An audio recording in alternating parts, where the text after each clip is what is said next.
Alrighty, everyone. So thank you for tuning in. I am so excited to have Chris Woolsey again with us today. He is the Senior Communications Director for Chicken Soup for the Soul Entertainment. That includes, of course, Redbox. So today we're going to be talking about new Redbox movies and shows that you can watch completely for free for the month of April 2023. So thanks for being with us today, Chris. Hey, Matt, are you kidding me? Anytime. Thanks for having me. This is amazing. Yep, definitely. You are welcome. So glad to have you here. So just pulling up the titles that are coming out this month. Let's start out. Just tell me about some of the movies that are coming out that you are most excited for people to check out on Redbox. Sure. So, Redbox, the thing I love about Redbox is they always have a lot of big name stars in the films that they offer every month, and April is no different. This one, the first one that I'm going to talk about is one that I don't know how I missed it. I guess I vaguely remember it coming out in the early '90s, but I never saw it, and it is phenomenal. So this is California with a K, not a C. And that is starring an actor. You might have heard of him, Matt. His name's Brad Pitt. I don't know Oh, if you total know. Okay. unknown. I think he's one of those up and coming guys. I think if he sticks with it, he might have a career. But so yeah, it's Brad Pitt, David Duchovny, and Juliette Lewis. And it's about a couple, and they're both journalists, and they're touring the sites of famous serial killers for an article that they're working on. And come to find out, one of the people in their group is actually a serial killer. Oh wow. So it's a pretty intense thriller. And I think we've talked about this before. I love thrillers. It's probably my favorite genre of film. And this one is really great. And it's just fun to watch David Duchovny and Brad Pitt. I mean, David Duchovny in the key art looks like he just got his driver's license. He looks like he's like 16. It's the craziest thing. So yeah, it's fun to watch them in their, some of their early titles from early on in their career. Yeah, you said that came out originally in the late 90s, right? 93, I believe this one came Oh, out. okay. Huh. Yeah, so even earlier. Interesting. Yep. Yeah, I'm gonna have to check out that one. I like creepy movies about serial killers, so definitely excited to see Brad Pitt and Juliette Lewis in that.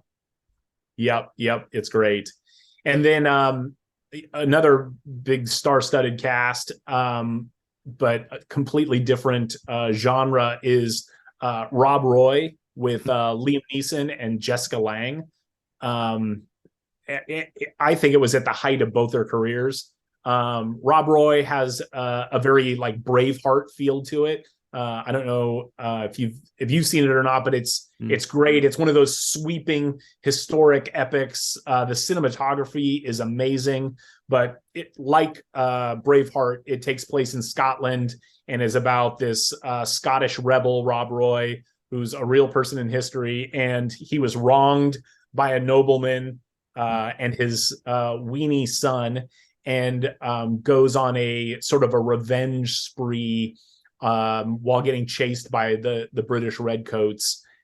And it's a spectacular story. Like I said, if you like Braveheart, and I love historic epics, this is definitely one. Liam Neeson's performance is out of this world. Yeah, and got Jessica Lange in there too, so sounds like Yep, a good one to check out. for sure. Yep, she is lovely as always. I love noir. Mm-hmm. I'm reading a Dashiell Hammett collection of short stories right now. I'm a gigantic noir film fan, and we have a great one this month. It's Mulholland Falls, Mm-hmm. which is just an absurdly star-studded cast. I don't honestly know how they fit this many stars into a single film. It's Nick Nolte, Melanie Griffith, Jennifer Connelly from The Rocketeer, John Malkovich, Chaz Palminteri, Michael Madsen, Chris Penn, both of whom, unfortunately, we've recently lost, Bruce Dern, who I once sat next to at a Rams football game. And I think we just lost him as well, if I'm not mistaken. Daniel Baldwin, Andrew McCarthy. But I mean, it's just the list just goes on and on. It's absurd, just how many stars. But it's Treat Williams, tons and tons of stars. But it's about this kind of renegade group within the LA Police Department in the mid 50s, and it was an actual based on a real historic group, and they were investigating a murder of a young woman that took place. And as they start to unturn evidence, there are rocks that get overturned that they wish that they had left alone, because it starts a chain of events, as it often does in the noir classics, that ends poorly for almost everyone involved. It's really great. The art direction and the costuming is amazing. The performances of all these people. Nick Nolte, when has he ever done a bad performance? It's a great film. Gotcha. So yeah, I mean, I have definitely always been intrigued by the noir genre, but I will admit I haven't watched a lot of movies in that genre. So I think this is one I'll watch, because I was just thinking to myself, like, I need to like familiarize myself with that genre. So totally. Awesome. Yeah, check that one out for sure. So that is a great one. I am also really excited. We've talked about before how much at Redbox, how much we love Nicolas Cage. In fact, we sometimes will put different Nicolas Cage characters against one another in the office, just as sort of a intellectual exercise, and we call it a cage match to see who would win. And we've got a great Nicolas Cage movie this month, but unlike some of his crazy, his over the top performances, this one is actually the one that he won Best Actor for. This is Leaving Las Vegas, and he plays a screenwriter who basically has come to the end of himself and just decides that he wants life to be over, and he's in the process of drinking himself to death in Las Vegas. Comes into contact with Elizabeth Shue, obviously from one of our favorite 80s films, The Karate Kid, and she plays a prostitute who is desperately trying to save his life. And yeah, it's a beautiful film, and both of their, in my opinion, it's the greatest performance of both of their careers, and it won numerous Oscars, but he won for Best Actor for this one. And just out of curiosity, I mean, not to get on too much of a tangent here, but which Nicolas Cage character wins the cage fight? Well, it depends which Nicolas Cage he's up against. Yeah, often that's true. We've got Willy's Wonderland coming in just a bit. I can't remember if that's coming to Crackle or Redbox. I think it's coming to Crackle, but I'll let you know about that later. But yeah, he would probably win a lot because he kicks some pretty massive butt. Gotcha. Yeah. And you've got Death at a Funeral coming out, right? Yes, and that is another one that is a absurdly star-studded cast. But you've got, I mean, just so many great performances. I mean, you've got Chris Rock, you've got Martin Lawrence, you have Danny Glover, you have Luke Wilson, Tracy Morgan, just tons and tons of great celebrity names. And it's a very weird movie, but super fun.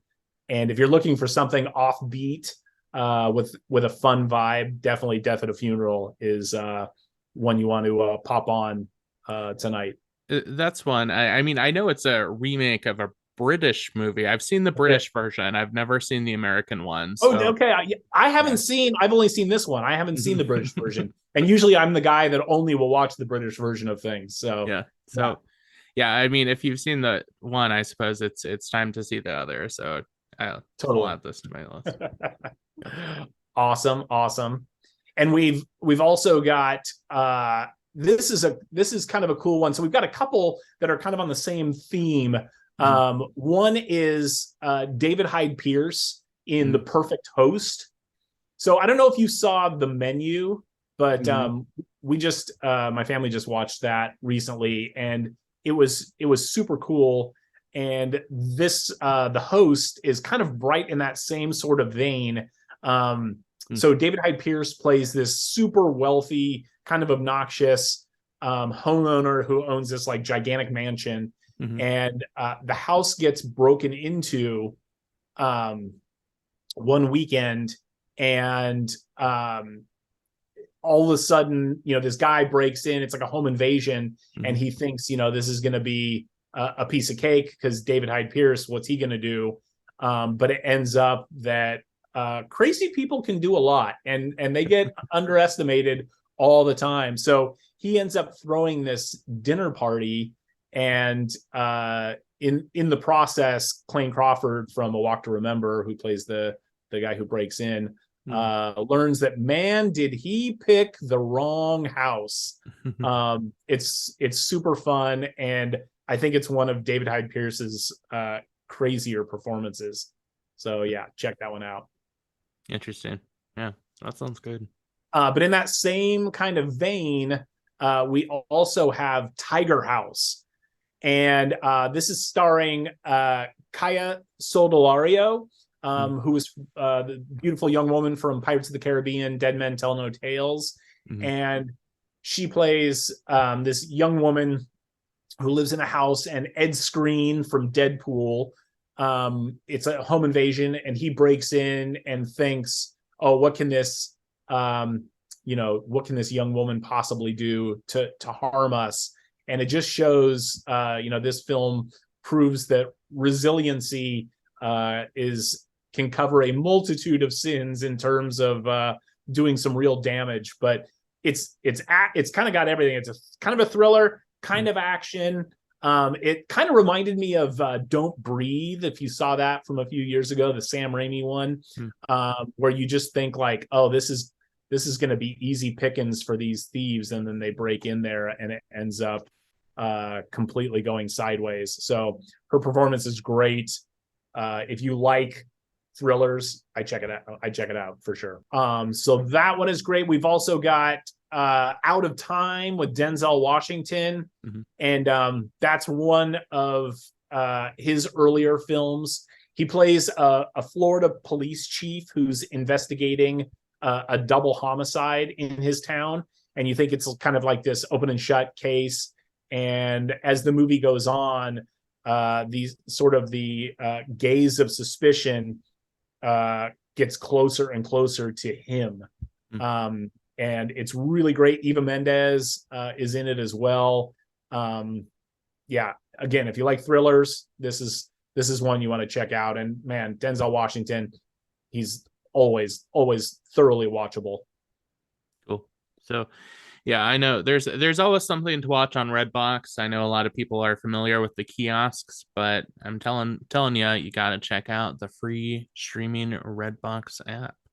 Yep, you can download it at any of your favorite app stores, and or you can go to redbox.com and you can stream it to your favorite device from your desktop or laptop. And one last title, it is getting close to Easter. And so we have The Chosen, which is a spectacular series that chronicles the life and ministry of Jesus. And I've got to tell you, I'm usually a pretty harsh critic of a lot of Christian media, and this could not be better.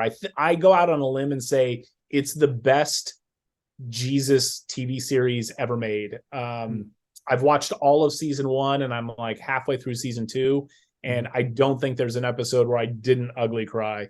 It's so well done. The performances are spectacular. They actually cast people who look like they're from the Middle East, and it's outstanding. So I can't say enough good things about it. If you're looking for something as you ramp up towards Easter, I highly recommend it. Gotcha. And are both seasons going to be on? We've got season 1 on right now, and then season 2, I believe, is coming, if I'm not mistaken. So stand by, and I'll let you know as soon as I learn more about that. And I think they just dropped season 3. The production company just dropped season 3 on their own system, but we've got season 1 and I believe season 2 is on its way. Great. Cool. So yeah, lots to check out. Thanks for highlighting all of those great titles this month, Chris. So Absolutely. Thanks for yeah. having me. This is always a blast. And yeah, I look forward to coming back and telling you what's going on, what's cracking on Crackle, and what's cooking at Chicken Soup for the Soul. All right. And man, we got to think up a thing for Redbox too, an R word. What's hot at Redbox? I don't know. Possibly. What's roaring? What's roaring at Redbox? All right. So thanks, Chris. Appreciate You it. betcha. By the way, that shirt, phenomenal. Oh, Love it. thanks. Yeah. You Yeah. bet. All I right. like it. Thanks, I like man. a good pattern. Thanks, Chris. Yeah, you picked a good one.